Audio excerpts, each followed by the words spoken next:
In 1987, archivists at the South Carolina Historical Society uncovered a sealed, leather-bound ledger that had been hidden for more than a century, and what they found was unlike anything they had ever seen. Written in precise and almost clinical handwriting, the document cataloged human births, deaths, and what the author chillingly called genetic improvements across 17 plantations in the Charleston region during the 1840s. The ledger held 847 entries detailing everything from height measurements and family lineages to disturbing notes about breeding potential, reducing people to the status of livestock.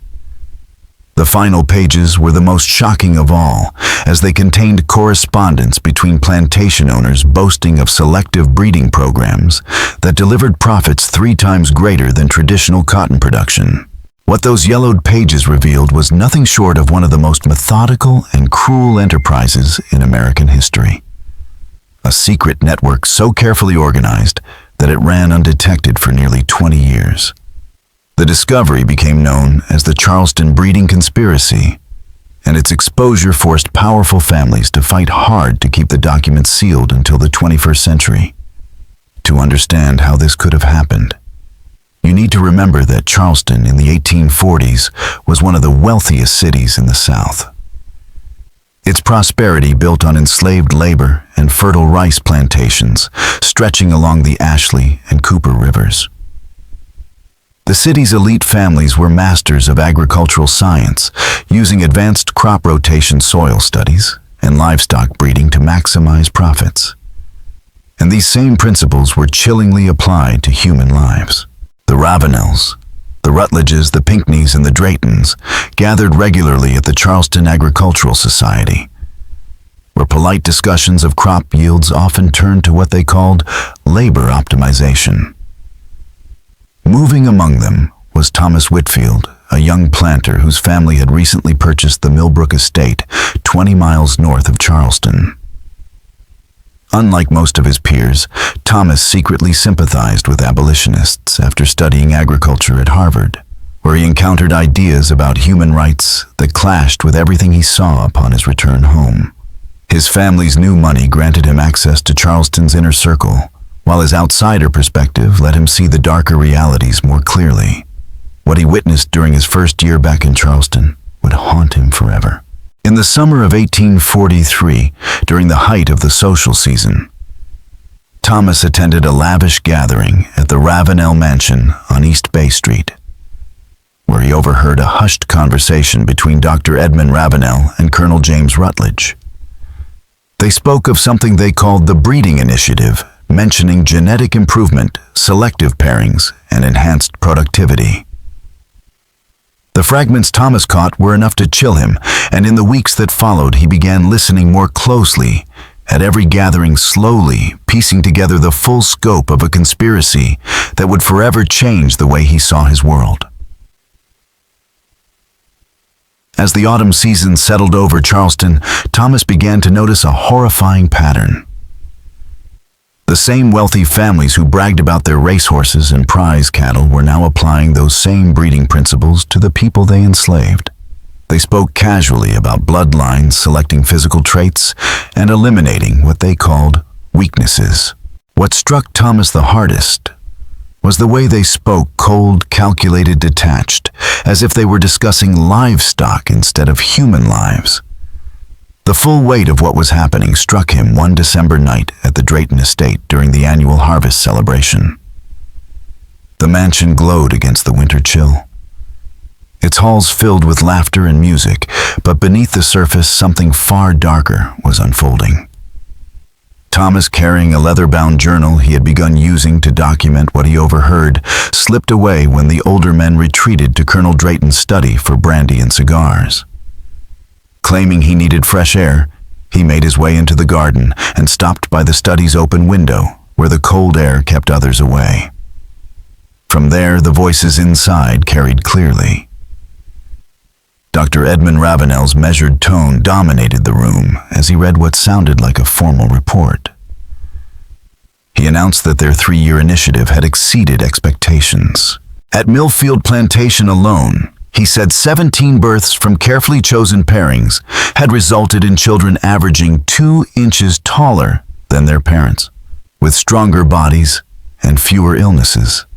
Then Colonel Rutledge spoke, his voice crisp over the rustling of papers. He described the Pinckney family's efforts to breed for obedience while preserving strength, claiming their new generation showed a 25% drop in resistance to instruction while still working harder than their predecessors. But it was Colonel Drayton's words that shook Thomas to his core. He declared that what they had achieved was not confined to Charleston. Their network now stretched into Georgia, North Carolina, and Virginia, with breeding records meticulously maintained across state lines. This allowed them to engineer matches and control bloodlines in ways no single plantation could accomplish on its own.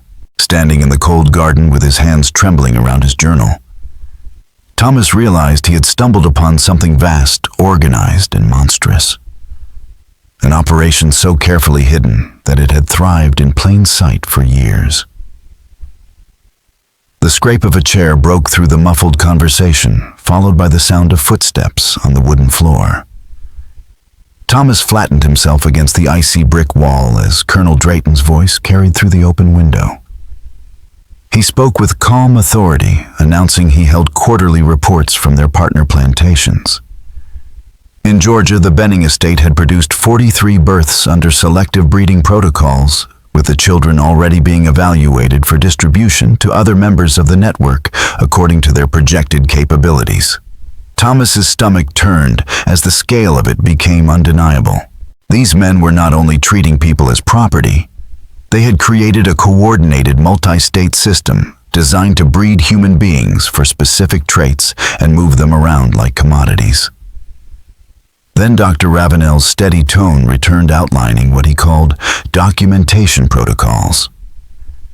Every birth, he explained, had to be recorded with precise detail measurements, parentage, and projected value. The ledger they maintained already tracked over 800 individuals, and with such information, they could plan breeding combinations up to 5 years in advance. For nearly an hour, Thomas listened in stunned silence as the discussion went on. He heard about breeding houses where women were kept solely for reproduction, stud selections where men were chosen for their physical attributes, and crop assessments where children were judged like harvests. Worst of all were the references to children who failed to meet their standards being redirected to standard agricultural labor. A euphemism Thomas knew meant families torn apart and lives condemned to brutal conditions where survival was rare. By the time the gathering broke up and the men filed out, Thomas was still frozen in the shadows, his hands aching from gripping his journal so tightly. What he had overheard went far beyond cruelty. This was not the whim of powerful men abusing their authority.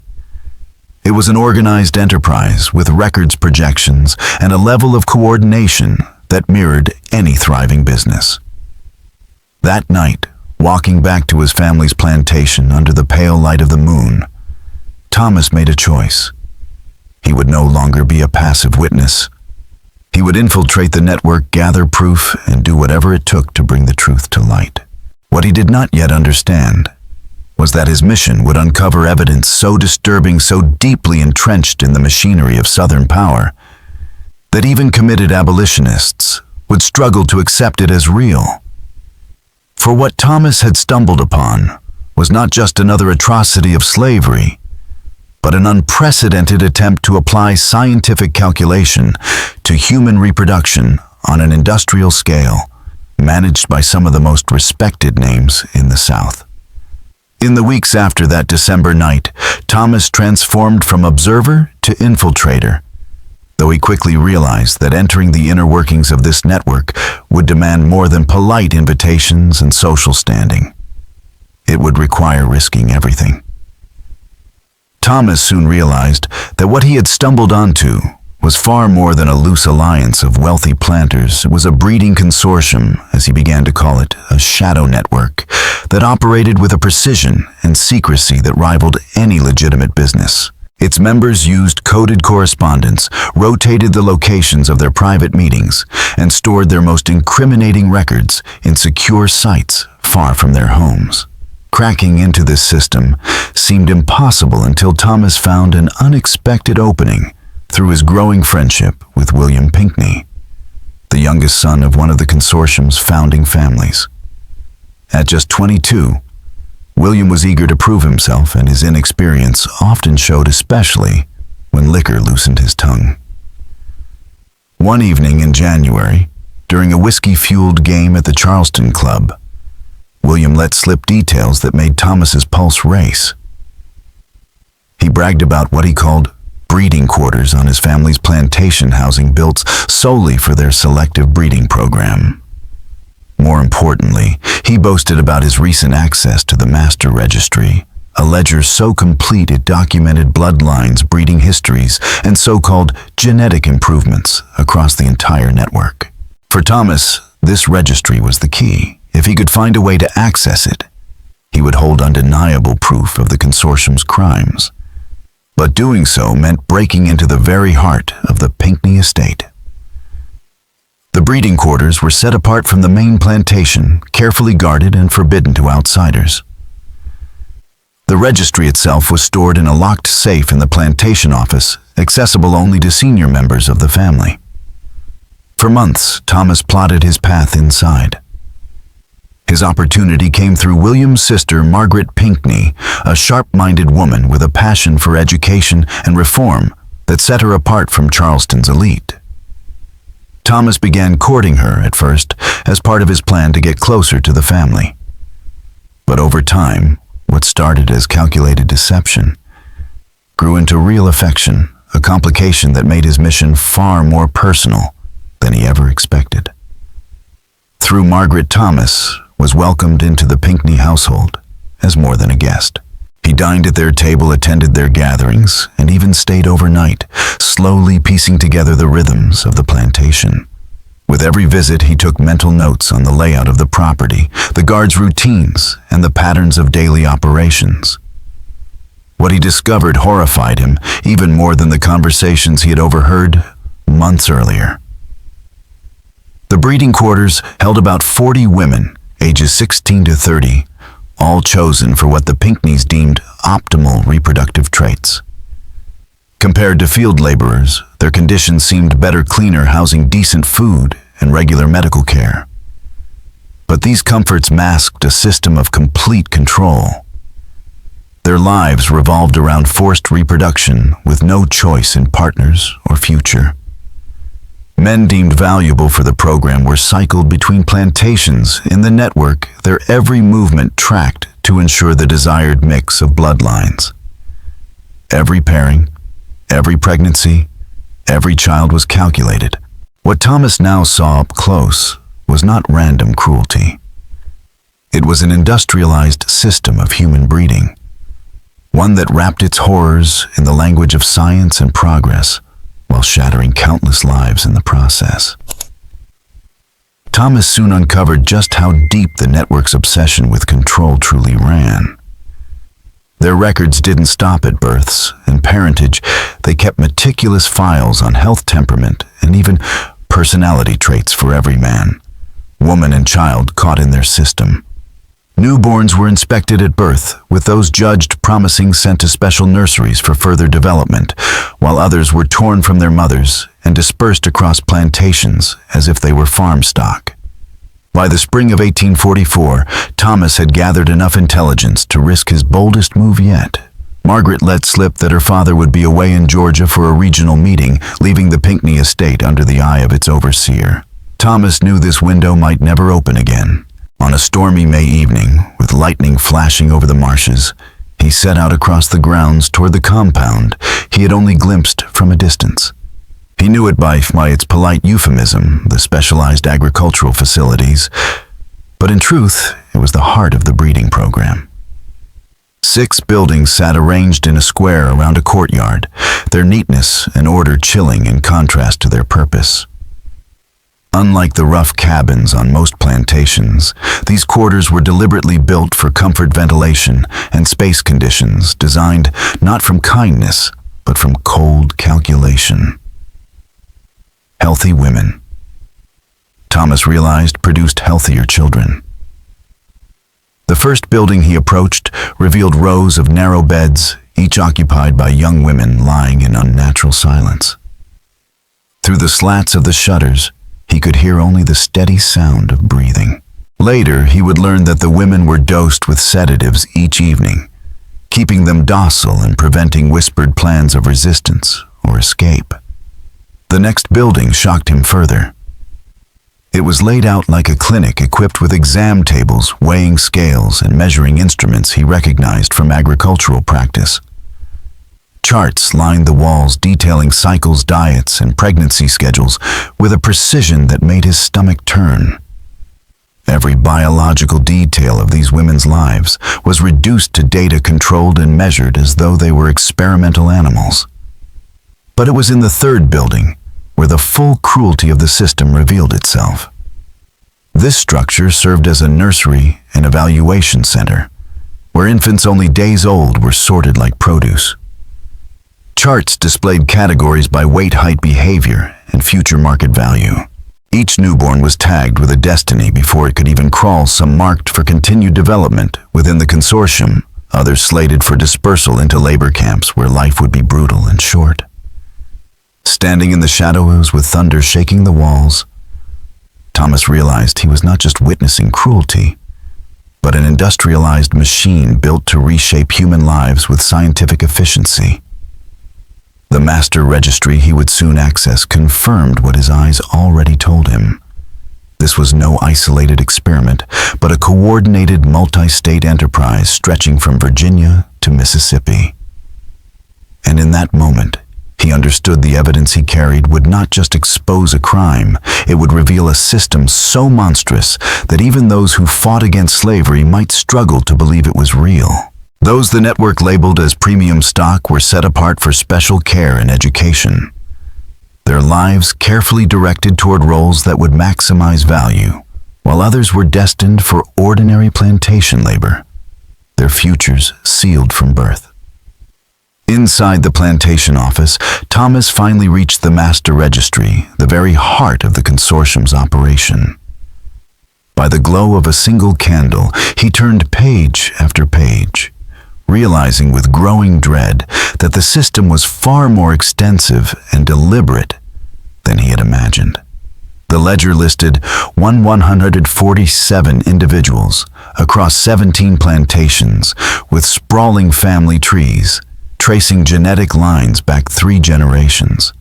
Breeding schedules stretched years into the future, with specific pairings mapped out like breeding charts for livestock designed to strengthen certain traits while erasing others deemed undesirable. More damning still were the correspondence files tucked alongside the registry. Letters from Georgia proudly shared data on selective pairings and offered to exchange genetic stock for the consortium's benefit. From Virginia came instructions on new evaluation techniques and proposals for joint ventures to expand operations. A missive from Mississippi contained financial records showing that breeding programs generated profits 3 times higher than cotton cultivation. Other letters revealed plans to expand into Texas and Arkansas, where land was abundant and oversight minimal, while some discussed training children not just for physical labor, but for skilled trades that would fetch high prices in urban markets.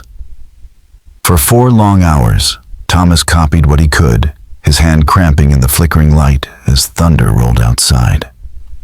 By dawn, he had amassed evidence damning enough to expose not only the brutality of the program, but its industrial scale and its veneer of scientific legitimacy. Yet with every line he copied, another truth settled heavily on him. The men behind this enterprise weren't just planters. Judges, lawmakers, and pillars of Charleston society appeared in the correspondence men, with the power to bury scandal and destroy reputations. Bringing them down would take more than documents. It would demand a strategy capable of overcoming influence, wealth, and fear. As he slipped back across the grounds in the pre-dawn haze, rain still dripping from the magnolias, Thomas believed he had taken his first true step toward dismantling the network. What he didn't know was that his movements had already been noticed.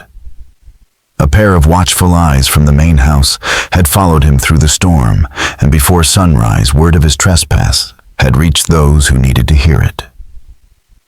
By morning, the cost of his mission was already closing in. At breakfast, Colonel Drayton appeared unannounced at Millbrook Estate, bringing with him two unsettling companions. One was introduced as Dr. Samuel Huger, a so-called specialist in plantation security. The other, a silent figure named Mr. Crawford, whose scarred hands and unflinching stare spoke of violence far outside the world of agriculture. Their presence filled the room with an air of quiet menace. Drayton's polite greetings carried an edge sharpened with warning. "Thomas, my boy," he said smoothly, "there have been concerns about irregularities in certain agricultural operations." Each word dripped with courtesy, yet behind it, Thomas heard the clear signal his infiltration had been discovered, and the network was preparing to deal with him. The scrape of a chair, the measured footsteps, and Thomas felt the room narrow around him as Colonel Drayton smiled with the politeness of a man who already knew how to make threats sound like compliments. Dr. Huger was introduced as the specialist in security breaches who could untangle any threat to their agricultural methods, and the silent Crawford sat like a blade waiting to be drawn. Thomas forced a calm. He did not feel remembering every rhetorical exercise from Harvard, while knowing none prepared him for men who treated human beings as instruments of profit. He played bewildered at first, feigning ignorance about any security concerns, while fishing for what they already suspected. And when Dr. Huger accused someone at their social gatherings of documenting conversations and rifling through confidential records, Thomas used a different tactic. He said he, too, had noticed odd talk of proprietary agricultural methods and suggested maybe rivals or federal agents were trying to steal their techniques, a move that made the visitors pause because it turned the question of motive back on them. For 2 hours, the men circled him with polite menace, probing his story and testing his loyalties, and slowly the truth came out. Margaret Pinckney's housemaid, Sarah, born into the breeding program, had seen Thomas moving about the grounds and reported him, and surveillance had been watching his comings and goings for weeks. Crawford finally spoke with a voice that had no patience for nuance, and told Thomas they had proof he had accessed the Pinckney records and copied the master registry, that he now held documents capable of toppling reputations and destroying businesses.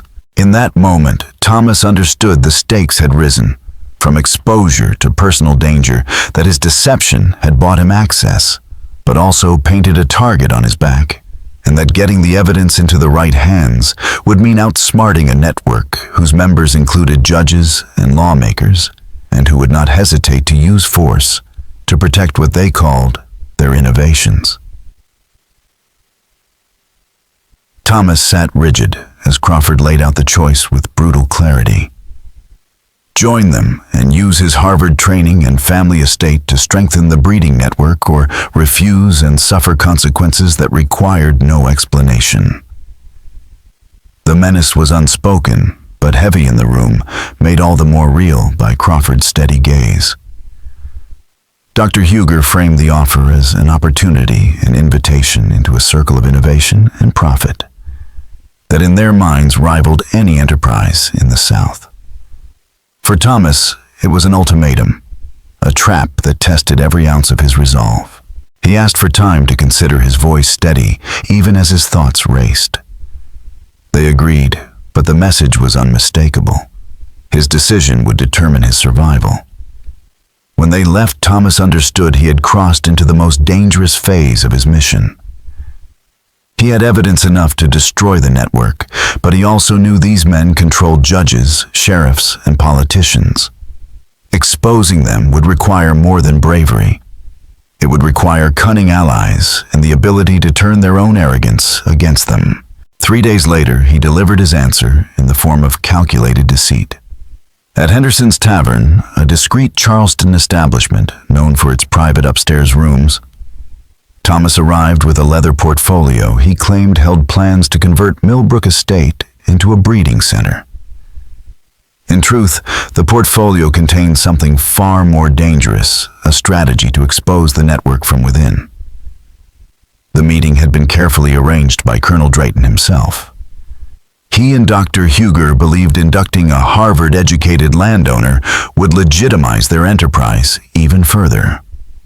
Crawford attended as muscle, and 7 other leaders of the network joined, making it the largest gathering of conspirators in years. What none of them knew was that Marcus Henderson, the tavern's owner, and a free black man who had long walked the tightrope of survival in Charleston, had already agreed to help Thomas. With quiet bravery, Henderson allowed hidden listening devices to be placed in the meeting room, capturing every word that passed between the men. Inside, the mood was almost celebratory. French brandy was poured, congratulations exchanged, and Dr. Huger unveiled a presentation that displayed the chilling pride they took in their work. Charts and diagrams illustrated measurable gains in height, strength, and obedience among the generations bred under their supervision. Thomas listened with his jaw clenched as Huger detailed not just the profits, but the scientific legitimacy they had cultivated. The revelations shocked even him. The network had forged connections with medical colleges and universities across the South. Professors at the University of Georgia, the College of Charleston, and even correspondents from Harvard Medical School were contributing to the theoretical framework of the program. Cloaked as agricultural research, these partnerships provided cover and credibility, allowing the consortium to present themselves as pioneers rather than perpetrators of a systematic atrocity.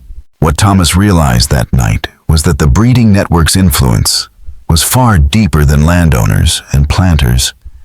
It had seeped into academia, politics, and science. They were no longer just a cabal of wealthy families.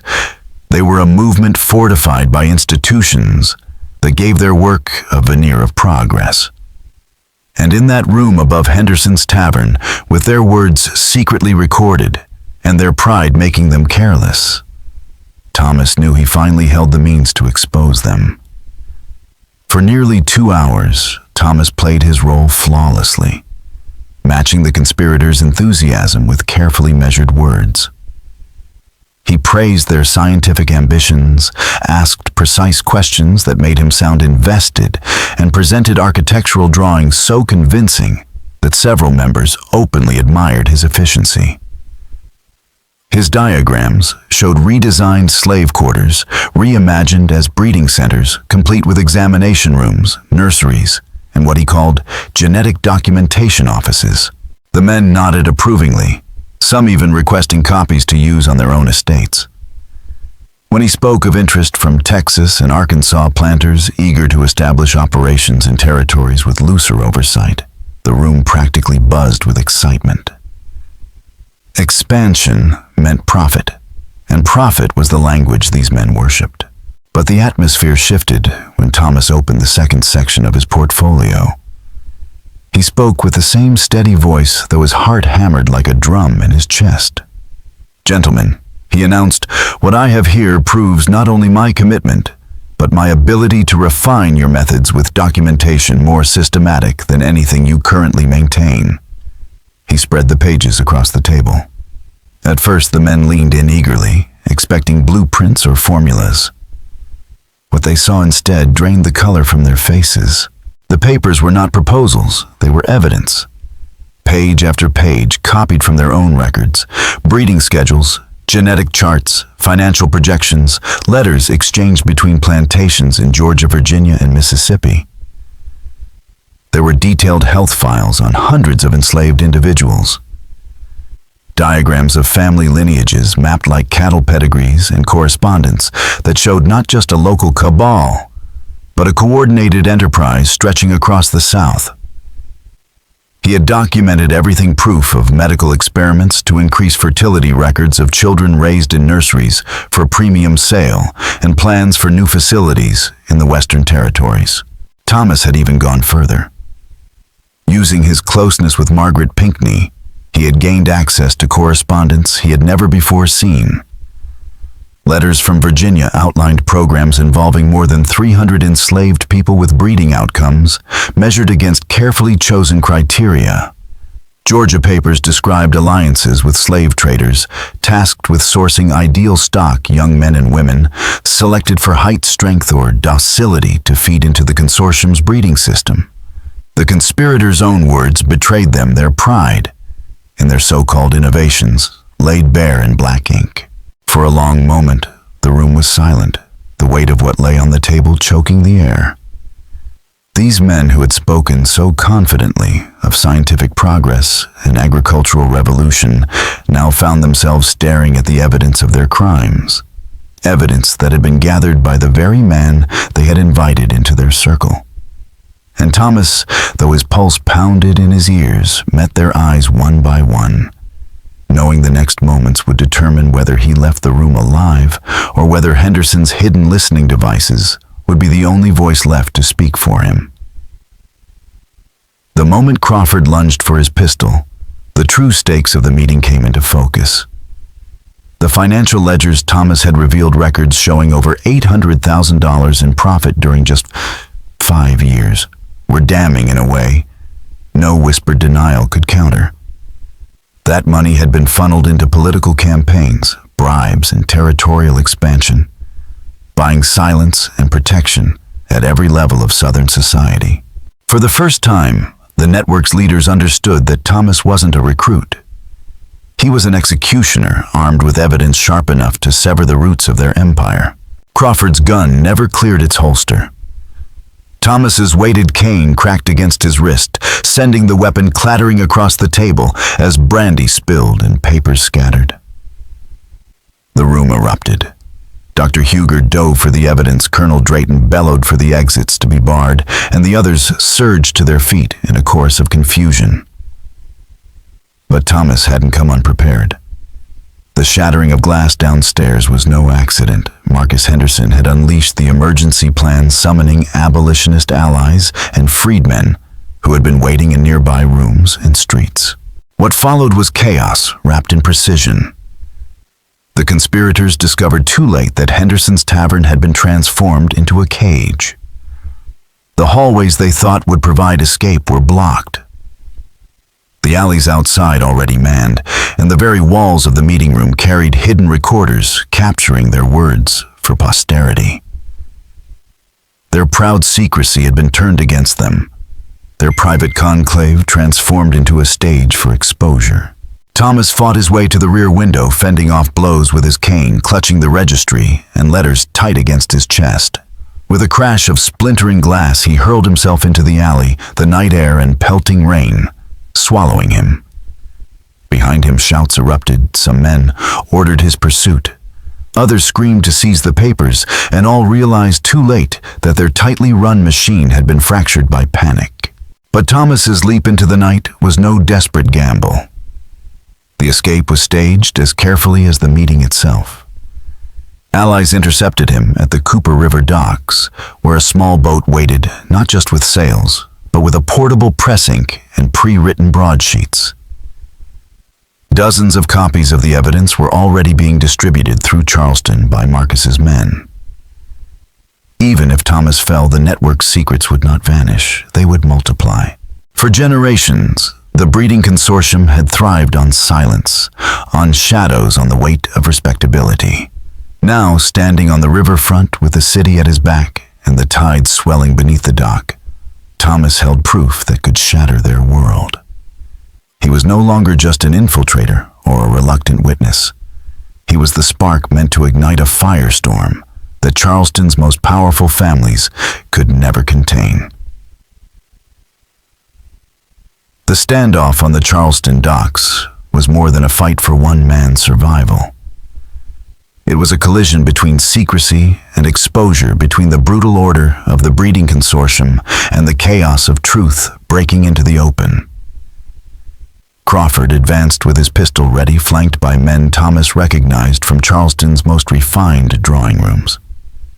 Their fine coats and polished boots only heightened the horror, because these were not faceless killers, but judges, merchants, and planters, men whose reputations shielded them while their hands were steeped in violence. Thomas, instead of flinching, raised his voice. He declared that the evidence they sought to bury had already been sent north to journalists, federal investigators, and abolitionist allies in 6 different cities.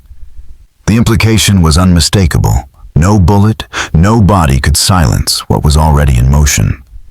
When he revealed that their meeting at Henderson's Tavern had been recorded and documented, the hunters suddenly found themselves exposed as prey. Then came the moment no one expected.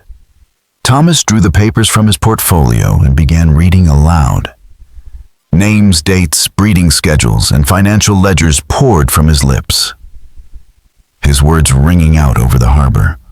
He named Charleston's most respected families, tying them to lineages of enslaved children, cataloged like livestock to profits totaling more than $800,000, to correspondence with slave traders, doctors, and even professors at Southern colleges. Every sentence cut through the night air like a blade. Dock workers paused in their labor. Sailors on nearby ships leaned over the rails. Families living in waterfront houses stepped outside listening as the grotesque machinery of Charleston's hidden empire was laid bare. Free black residents recognized their own histories in the records of forced pairings and torn families. White townspeople who had once dismissed rumors of breeding schemes now heard undeniable confirmation, tied to the very names that dominated their courts, their churches, and their politics. The conspirators, paralyzed, realized that any attempt to silence Thomas would only make his testimony indelible in the minds of those gathered. Violence would not erase what had already been spoken into the humid Charleston night. And so the confrontation ended not with gunfire, but with the arrival of constables who found themselves staring at a crowd of witnesses too large to ignore. Thomas, still clutching the records, had already ensured the evidence could not be hidden. That night on the docks marked the turning point. The breeding network's carefully woven secrecy unraveled in full public view. Its authority stripped away, not by quiet investigation, but by open exposure. What had begun as a private conspiracy meeting in a tavern ended as a scandal that would ripple outward, touching courts, newspapers, and eventually the chambers of Congress itself. For the first time, the South's most powerful families faced not whispers in parlors, but the harsh glare of a city that had heard their crimes spoken aloud. When the constables pushed their way through the crowd that night, Thomas didn't run. He placed the registry correspondence and ledgers directly into their custody. In that moment, the network lost its greatest weapon, secrecy. The constables, many of whom owed their positions to the very families Thomas had just exposed, found themselves in a bind unlike any they had ever faced. The documents detailed crimes too systematic, too vast, and too corroborated by witnesses to be dismissed as rumor. They now held evidence that implicated judges, legislators, and planters, the very men who commanded Charleston's political and social order. Dr. Huger, slick and calculating, tried to mount a defense on the spot. He dismissed the registry as forgery, claiming it was the work of radical abolitionists bent on slandering innocent families. But the papers were too specific, too intimate, listing names and dates only insiders could have known. Witnesses in the crowd, their voices cutting through Huger's denials, recognized references to births, deaths, and sales they themselves had seen. Some spoke out, confirming the accuracy of what Thomas had read aloud. The more Huger protested, the more hollow his words sounded. By dawn, Charleston's high society was in freefall. Families whose names appeared in the registry scrambled to distance themselves, claiming ignorance or blaming rogue overseers. Drawing rooms that once rang with polite conversation now buzzed with fear and whispered strategy. The evidence Thomas had unveiled was too thorough to dismiss selectively. It implicated entire kinship networks and political blocs. Choices narrowed to two extremes: either mount an impossible cover-up or abandon the consortium altogether. But Thomas's foresight ensured the damage was already done. Within hours, broadsheets in Charleston, Savannah, Richmond, and even Philadelphia carried copies of the most damning records. Abolitionist networks that had long suspected systematic breeding, but lacked proof, now held the smoking gun. Anti-slavery newspapers seized on the revelations, reprinting ledgers that described human beings in the language of profit margins and genetic traits. For federal investigators, the documents offered a roadmap to prosecute violations of interstate commerce laws, exposing how enslaved people had been trafficked between states under the guise of breeding protocols. Thomas himself vanished from Charleston almost as suddenly as the story broke. His disappearance was not a retreat, but a calculated extraction arranged with abolitionist allies. Within days, he was in Philadelphia, housed in a network of safe havens, where he began months of collaboration with journalists, lawyers, and federal officials. With his testimony, the scattered pieces of evidence from different states fused into a comprehensive picture of a breeding consortium that had spanned the South for nearly 2 decades. The consortium's response revealed both their reach and their desperation. Dock workers who had heard Thomas's speech were offered bribes to recant their stories. When money failed, accidents began, witnesses disappearing. Families terrorized men and women, vanishing into the night. Yet every attempt at intimidation only confirmed the truth of the allegations. The more the network pushed back with violence, the clearer it became to outsiders that Thomas's story was not fabrication, but fact. In the months that followed the Charleston breeding conspiracy, as newspapers branded it, became one of the most explosive scandals of its era. It was no longer just about Charleston, it was about the South itself. And whether the institution of slavery could survive the revelation that some of its most powerful families had turned human bondage into a coldly calculated science. Federal investigators quickly recognized that the network's desperate cover-up efforts were themselves incriminating. Every bribe, every threat, every witness who vanished left a trail that pointed straight back to the men who had orchestrated the breeding programs. Rather than burying the evidence, their panic expanded the scope of the inquiry. What began as an investigation into Charleston's elite families soon reached plantations in Virginia, Georgia, and North Carolina. Uncovering financial ledgers, scattered correspondence, and physical alterations to slave quarters that confirmed systematic human breeding had been practiced on a wide scale. The conspirators tried to burn records, dismantle facilities, and relocate their operations, but their very efficiency doomed them. The network had thrived on meticulous bookkeeping, breeding charts, genetic lineages, profit projections, medical notes, and destroying everything proved impossible.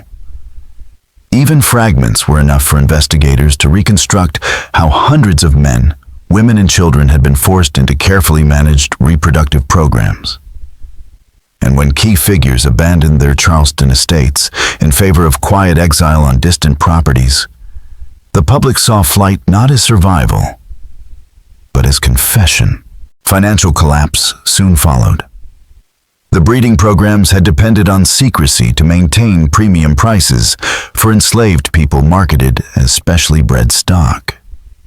With the scandal splashed across newspapers, buyers refused to touch anyone associated with the exposed operations. Investments worth hundreds of thousands of dollars, special housing, medical facilities, paid consultants turned to ash almost overnight. Even in states where prosecution faltered under political influence, the market itself delivered punishment. No one wanted to be caught purchasing the products of such a system.